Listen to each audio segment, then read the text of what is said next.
Thank you very much, ladies and gentlemen. I will skip all the long list of acknowledgement because it will take all my time.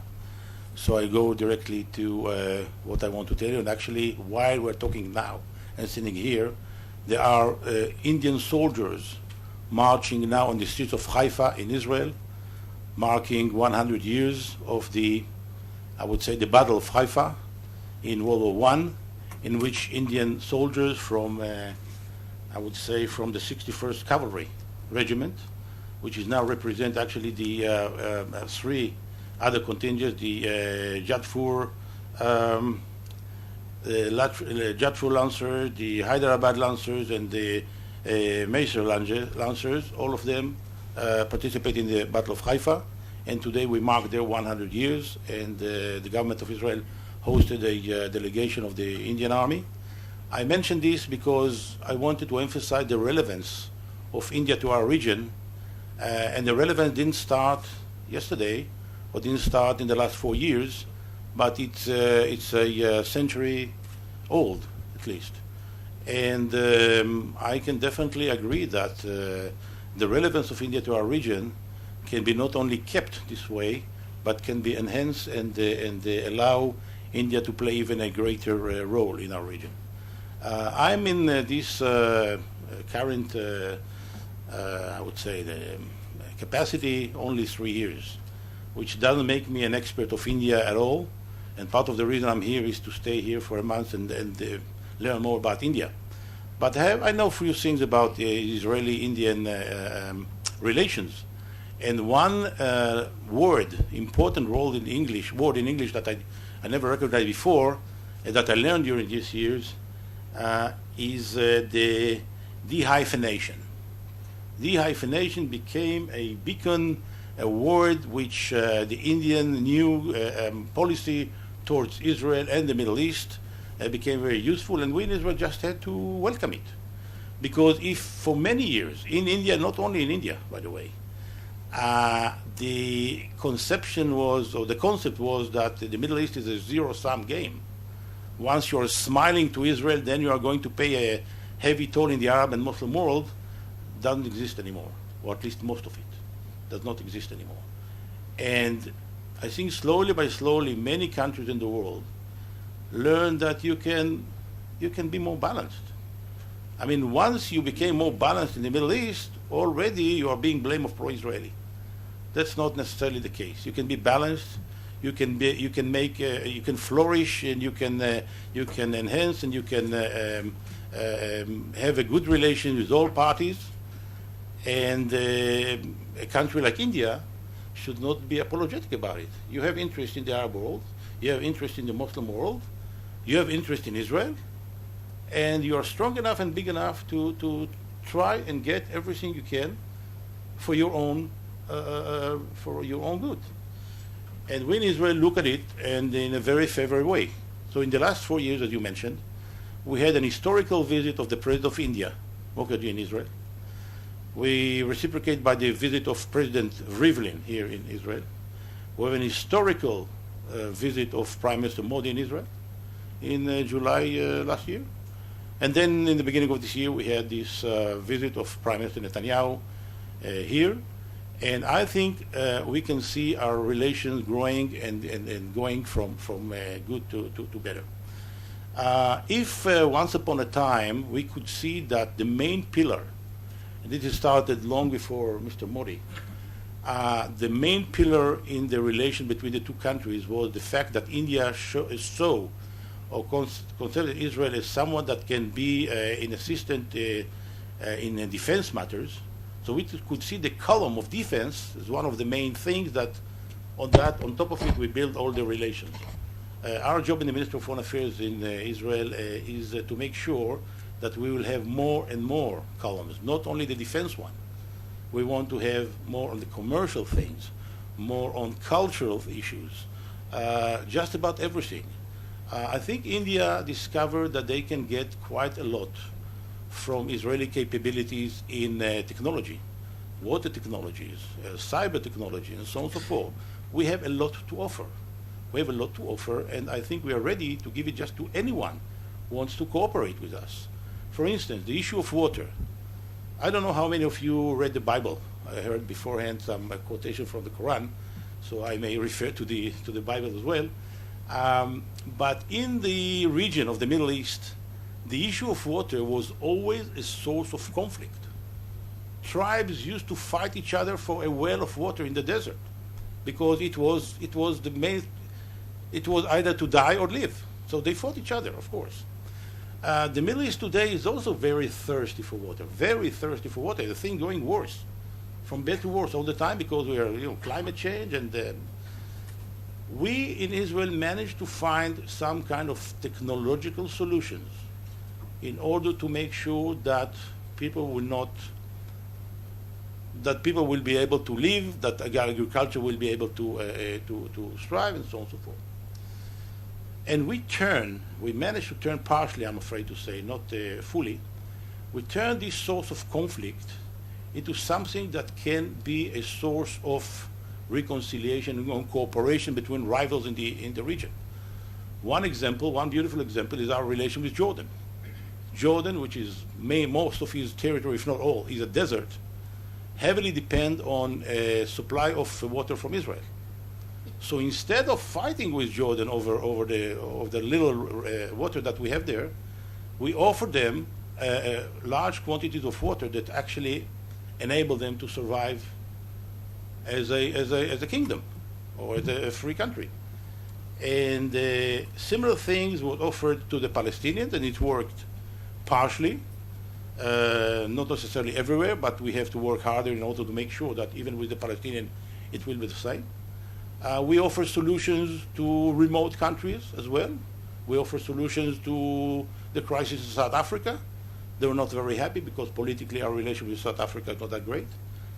But I think one of the topics in the visit of Mr. Modi in Israel was the issue of water, because water here is also became into a matter of crisis, and I think we have technology and some solutions. Not everything. I'll give you an example. Were offered, there were some talks about Israel involvement in Clean Ganga.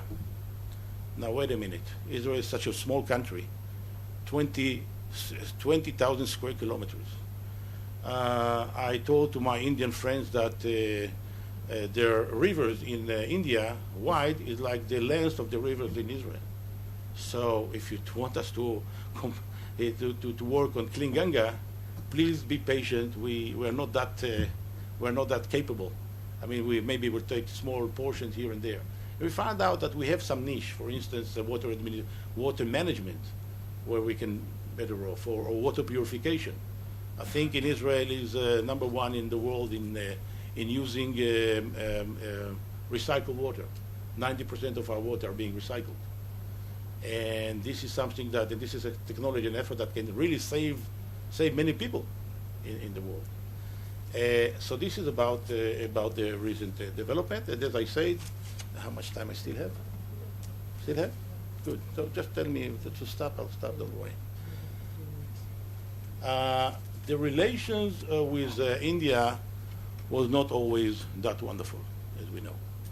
Actually, when Prime Minister came to power, I saw many reports in the Indian press, and they were absolutely sure that Prime Minister Modi's first visit outside of India will be in Israel. Well, it was a little bit exaggeration.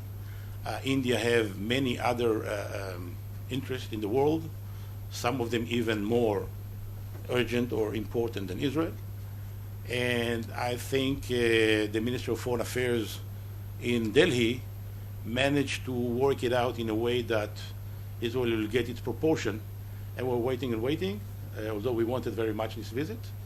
And the way we did it was a graduate build up to towards the visit, and indeed it was worth to wait because it gave a very good fruit. I think, if I may not mistaken, Prime Minister Modi visited 46 countries before he visited Israel.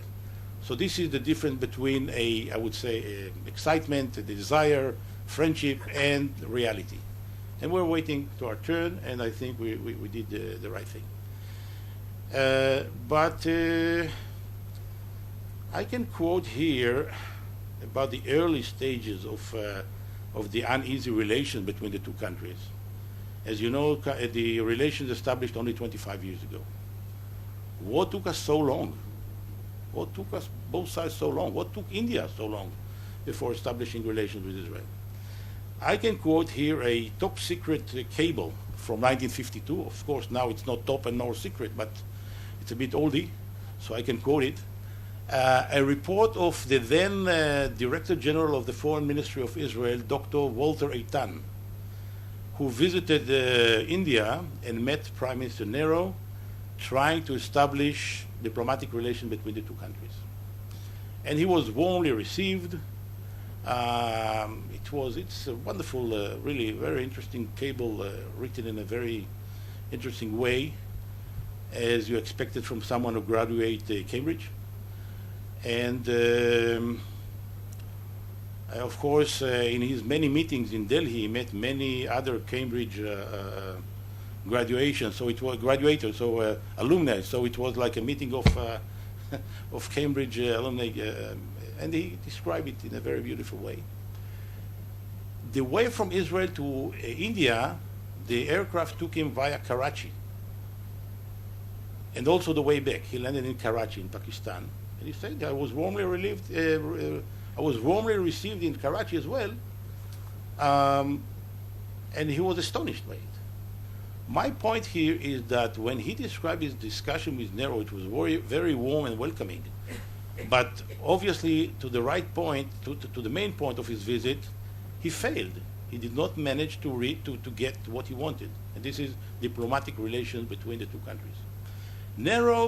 Prime Minister Nero told Walter Eitan that he cannot move ahead for diplomatic relations because, A, we have 40 million Muslims that are not going to, at that time, of course, are not going to welcome such a step, and domestic issues and the election and so on and so forth. India, after all, it's the greatest democratic country in the world, and you have to consider your contingency and so on and so forth. Well understood. So it's a problem that you have to overcome if you want to continue. So this is number one. Secondly, the relations of India with the Arab world and with the Muslim world. I assume it was not mentioned in the cable that if India had a conflict with Pakistan and they did not want the Arab and the Muslim world to side Pakistan on the dispute issue of Kashmir and so on and so forth, so they need to make sure that the Arab side or the Muslim side will be with them and to balance the issue of Pakistan. Also very well understood and very well explained. The other issue was that he said, as was mentioned by Dr. Moussavian, the issue of the Palestinian issue and the fact that there are so many Palestinian refugees which have yet, the problem was not solved yet. Of course, this brought to my mind some questions. For instance, there are some similarities between the way India was born and the way Israel was born. I mean, the differences are huge and obvious, but there are also some similarities. When India was born and Pakistan was born, it was due to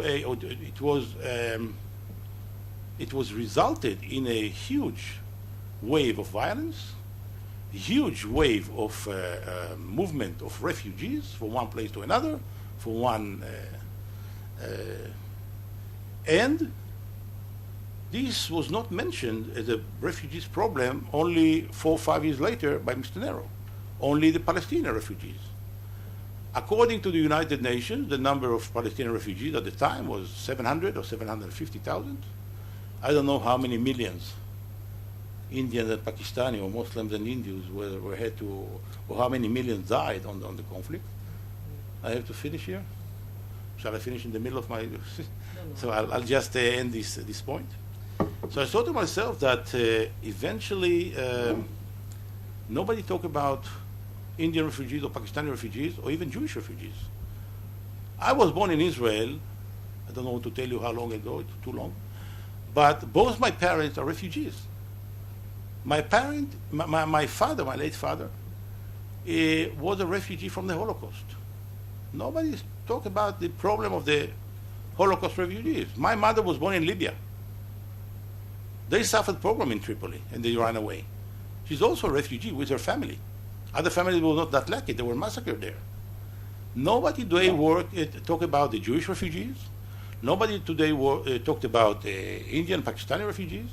There were 8 million, if not more, German refugees after World War II, all settled. There were Turkish refugees, Greek refugees, all gone. Only the Palestinian refugees remain as an issue, and I think I will leave it here as a question mark, why there are so exceptions than others, and others were not mentioned. One thing that I must comment on the words of my respected Dr. Vian, and this is his kind offer for a, I would say, use words or negotiation or meetings rather than power. I'd love to do it.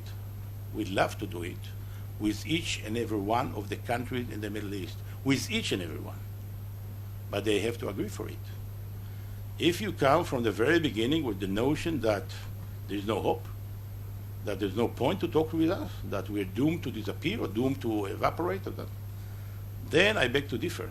It's not going to work with one part and will not work with the other one. If you suggest a formula, then try or give a chance. At least give it a chance. And I will end by here and drink some water. Thank you very much. Thank you, Ambassador Ronen.